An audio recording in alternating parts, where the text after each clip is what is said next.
గురుభ్యో నమః. నా పేరు మహేష్ యోగా వైబ్స్ ఛానల్కి స్వాగతం. ఈ ఆసనం పేరు యోగ ముద్రాసనం. ఈ ఆసనం ఎలా చేయాలన్నది నేను మళ్ళీ మీకు మొదటి నుంచి చేసి చూపిస్తాను.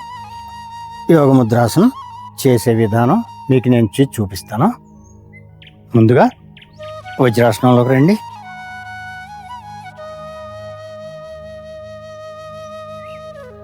మీ రెండు చేతులు ఈ రకంగా చూపించిన విధానంగా రెండు పెట్టుకుని గుప్పిళ్ళు మీ పొత్తి గడుపును నొక్కి పెడుతూ 1-2 సార్లు శ్వాస తీసుకుని వదిలేసి బాడీ ఫ్రీగా ఉంచుకోండి.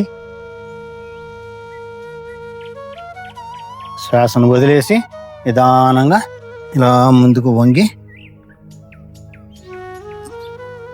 బిగబెట్టి ఉండగలిగినంతసేపు ఉండండి. తీసుకొని వద్దు, వదలనవద్దు. శ్వాసను అలా బిగబెట్టి ఉంచండి. మొదట్లోనే ఎక్కువసేపు ఉండటానికి ప్రయత్నం చేయకండి. నిదానంగా అలవాటు చేసుకుని తర్వాత ఎక్కువసేపు ఉండటానికి ఉండగలిగినంతసేపు ఉందరు. కానీ దీని ప్రయోజనాలు, ఈ ఆసనంలో ఉన్నంతసేపు పూర్తిగా గాలిని కుమ్మించి ఉంచుతాం. అందువల్ల ఊపిరితిత్తులు ఏమవుతాయంటే బాగా సంకోచించుకుని పూర్తిగా ముడుచుకునే శక్తిని పొందుతాయి. మళ్ళీ ఆసనం తీసిన వెంటనే గాలిని దీర్ఘంగా ఎక్కువగా తీసుకుంటాం. దీనివలన మన శ్వాసక్రియ దీర్ఘంగా జరిగే అలవాటు పడి రోజంతా దీర్ఘశ్వాసలు తీసుకోగలిగితే ఎంతో ప్రావీణ్యం ఉంటుంది.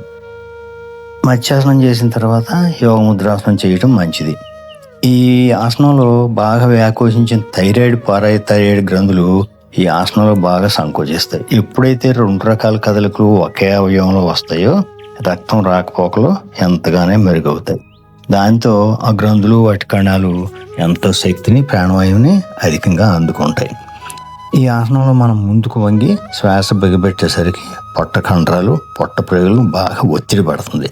అప్పుడు ఆ భాగాల్లో పేరుకున్న కొవ్వు కొంత కరగటానికి కూడా అవకాశం ఉంటుంది. మత్స్యాసనంతో పాటు ఈ ఆసనం రోజు చేస్తుంటే థైరాయిడ్ గ్రంథుల పనితీరు మెరుగుపడి మందుల అవసరం తగ్గటానికి అవకాశం ఉంది. పిల్లలు పెరిగినట్టు కనపడలేదనుకోండి, రోజు మత్స్యాసనంతో పాటు ఈ యోగ ముద్రాసనం కూడా సాధన చేయిస్తూ ఉంటే థైరాయిడ్ సరిగ్గా పనిచేసి హార్మోన్లు బాగా ఉత్పత్తి జరుగుతాయి. ఆ క్రియ పిల్లలు పెరగటానికి బాగా ఉపయోగపడుతుంది. తర్వాత మెడ నొప్పి, నడుము నొప్పి, సయాటికా నొప్పులు ఉన్నాయనుకోండి, ఈ ఆసనం తగ్గించేసుకోవటం మంచిది. లేదా కొంతకాలం పాటు ఆపటం కూడా చాలా మంచిదే. మీ సందేహాలు ఏమైనా ఉంటే నా దిగువ ఇచ్చిన వాట్సాప్ నంబర్కి ఫోన్ చేసి మీ సందేహాలు తీర్చుకోవచ్చు. కాళ్ళు విదిలించుకుని